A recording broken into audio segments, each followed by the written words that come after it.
desse autoconhecimento também nos leva a nos diferenciar quem sou eu, quem é o outro. Porque até os 7 anos, por exemplo, eu não sei trazer muita complexidade para o meu entendimento, mas eu sei trazer significados das coisas mediante a modelagem dos adultos.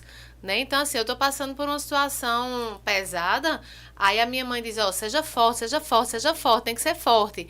Então, aquilo ali já me dá um significado. Olha, quando eu estou sofrendo, eu tenho que ser forte.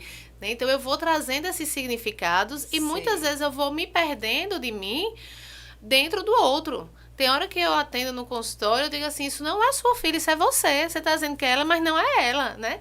Isso não é sua mãe, isso é você. Vocês estão confundindo os papéis.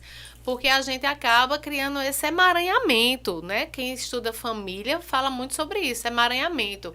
Eu começo a não saber o que é meu e o que é do outro, gerando essa distorção na minha autoimagem e, consequentemente, levando a esse lugar perigoso da autoestima. Porque a autoestima, ela é o amor próprio. Ela é o que eu conheço de mim, a autoimagem que eu sei de mim, Sim, e a sim. autoestima eu gosto desse lugar, né? Como é que eu estou me vendo, como é que eu estou me avaliando, qual é o valor que eu tenho dado a mim mesmo diante do que eu estou percebendo. Né?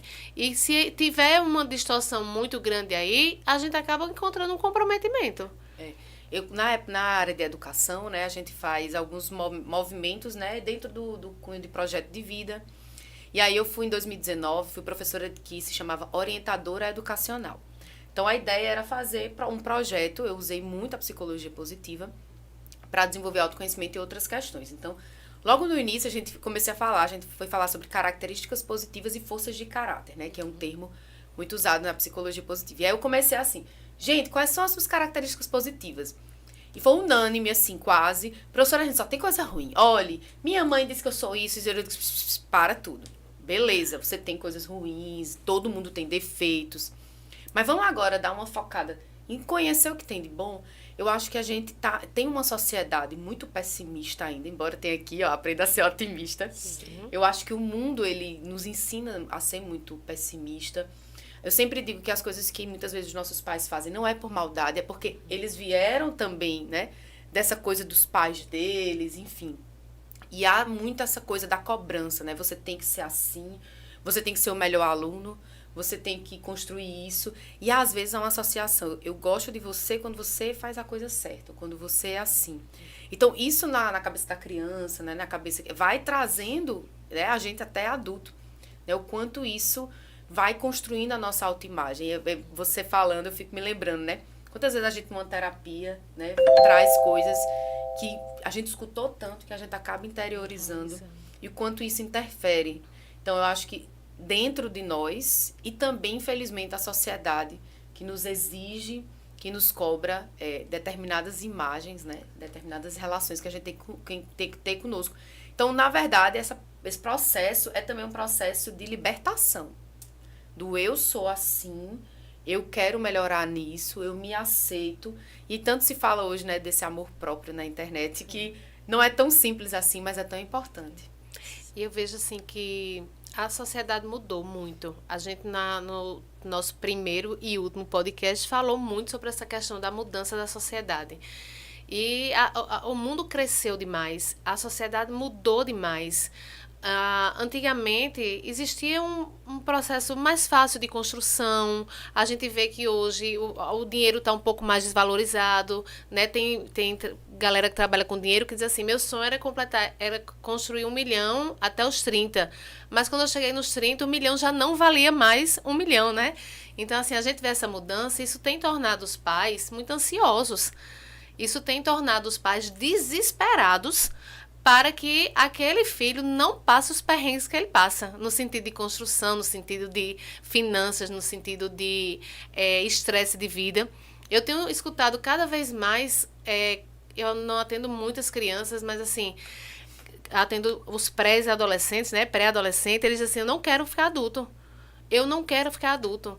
Os próprios jovens que estão passando para a vida adulta, nossa, ficar adulto é muito chato. Então a gente tem passado para eles essa referência de que adultecer é muito difícil, é muito chato. E eu passo essa pressão e eu sou muito exigente. E eu sou muito. é, eu sou muito... Eu não, intolerante ao erro. Eu sou muito intolerante ao erro.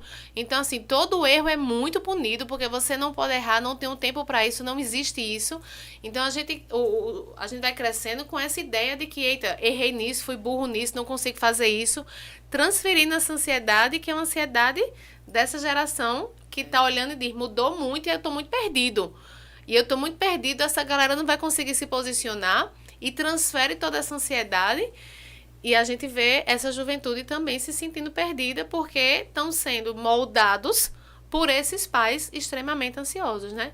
E nestas condições as duas condições, a autoimagem, como você se vê, e a autoestima, se você gosta ou não do que vê. Eu fico pensando no adolescente, que ele vai dormir menino e acorda rapaz e moça.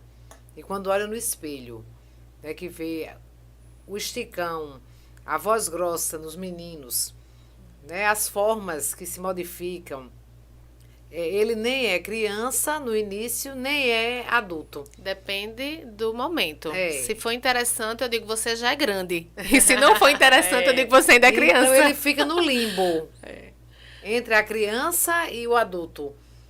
Inclusive os pais tratam assim. Sim. Tem hora que a mãe diz, mas você já é um homem. E tem hora que o pai diz, mas você ainda é criança. Eles, finalmente, eu sou o quê?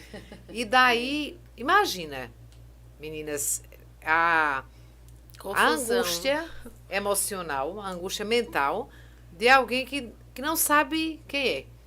A autoimagem totalmente mudada, a forma como ele se vê. E quando a gente fala de autoimagem, a forma como alguém se vê, a gente não está falando só do corpo. A gente está falando da integralidade. A forma como você se vê tem a ver... Quando você olha, por exemplo, no espelho, você não só vê seu corpo, né? Você vê até como você se sente através desse olhar.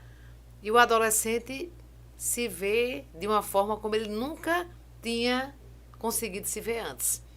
Aí o que é que acontece muitas vezes? Pode observar os grupinhos de meninos e meninas com roupas estranhas, hábitos diferentes, porque na realidade você percebe que naquele momento ele está querendo se esconder. Ao mesmo tempo ele está querendo se identificar Se compreender. com os iguais. Né? Então, e se diferenciar. Isso. Porque eles querem muito se diferenciar dos cuidadores para assim conseguir ter sua própria identidade. Tanto que às vezes o pai é de uma religião, o adolescente de outro. O pai gosta de um estilo de música, o adolescente gosta de outro. Ou o pai é religioso e o adolescente ser só ateu. Então, eles vão pro oposto porque é uma forma que eles identificam também de encontrar a própria identidade. Isso. Porque se eu for igual, eu não sou ninguém, eu sou um pouco daquilo ali ainda, eu sou o filho. Né? E quando eu começo a encontrar minha identidade, eu vou construindo quem eu sou. Que muitas vezes não é uma realidade, é um momento. Que desespera os pais, inclusive, né? Porque vão para opostos, os pais ficam desesperados. Mas eles se desprendem para depois eles encontrando a identidade deles, ele pode inclusive seguir o caminho dos pais. Mas eles precisam estar seguros de que eles estão fazendo isso por escolha própria e não porque estão somente copiando, né? Eu tive um aluno na escola que, enfim, houve um problema bem sério em relação a ele e chamaram os pais, né? E aí foram perguntar ao menino, né? Porque ele tinha feito isso. E ele disse, porque eu cansei de ser a filho de fulano de tal, que é meu pai. Eu queria mostrar que eu sou diferente. E aí foi um processo muito, muito problemático. Mas foi tão interessante ver essa sensação dele dizer assim, eu sou eu, meu nome é fulano de tal. Eu sou o filho do meu pai, mas eu não sou só isso. Né? Eu tenho essa busca. E, na verdade, o que eu vejo é esses adolescentes de 30 anos, de 40 anos, viu? De 50 anos, tentando ainda se encontrar, andando um pouco mais. Eu vejo jovens muito frustrados hoje, né? Mudando, por exemplo, de cursos superiores. Essa coisa, eu acho que sempre tem dois caminhos. O lado bom disso é não precisar, né, manter a vida inteira como antigamente, como se mantinha-se casamentos infelizes porque não se podia separar, se mantinha-se numa profissão sem você gostar. Então, a grande vantagem é você ter essa possibilidade de escolha. A desvantagem são os laços muito fúteis hoje, né? Qualquer coisa você acaba relacionamento, porque não é bem o que eu queria.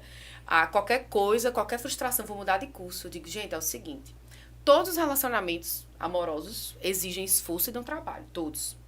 Por melhor que seja, tem sempre aquele momentozinho. Todos os cursos vão dar algum tipo de trabalho. Todas as profissões, porque não tem como a gente fugir disso. É uma sociedade que tem muito medo da frustração. E eu só digo aos meus alunos o seguinte, não tem como fugir da frustração. Você tem duas escolhas. Ou você se entrega, digamos assim, a essa frustração, ou você aprende a lidar com ela, que é o campo da resiliência, né? Quando a gente estuda os estudos científicos sobre resiliência, como é que a gente se transforma numa pessoa mais resiliente? Passando pelas dificuldades. Sim. Então, eu sempre brinco com os meus alunos de psicologia positiva. É ótimo você ler os livros, lindo, maravilhoso, mas ler o livro fechou, não significou nada na sua vida, porque a transformação ela tem que vir de dentro. É assim que a gente faz. Então, de fato, essa autoimagem está sendo muito distorcida ao longo da vida. A autoestima, eu vejo as pessoas baixa e por conta de todas essas situações, né, social, ou as expectativas que se cria sobre si mesmo, os sonhos, e uma expectativa de uma vida perfeita que não existe.